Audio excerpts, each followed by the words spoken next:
সন্ধ্যাবেলায় টুকি টুকি করে জামাগুলো সব ভাঁজ করছি, এগুলো আমার মেয়ের জামা ইস্ত্রি করতে দিয়ে দিচ্ছি।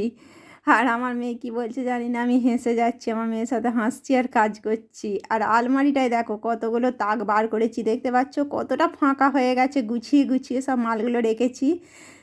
আর এই টাইমে দেখো আমার কাজগুলো করতে অনেক দেরি হচ্ছে বটে, তোমরা দেখতে পাচ্ছ অনেকটা আমার টাইম লাগছে, কি করব পেরে উঠতে পারছি না। তাতেও কিন্তু আমি যেটুকু করছি পরিষ্কার পরিচ্ছন্ন করেই করছি। আর আগে যদি না এই জিনিসগুলো গুছিয়ে রাখতাম না, মানে আমার যে এখন সংসার কী হতো আমি নিজেই জানি না। সমস্ত কিছু আমার আগে ভাগে গোছানো থাকে বলে না এই পজিশনেও না আমার কিছু কষ্ট হয়নি।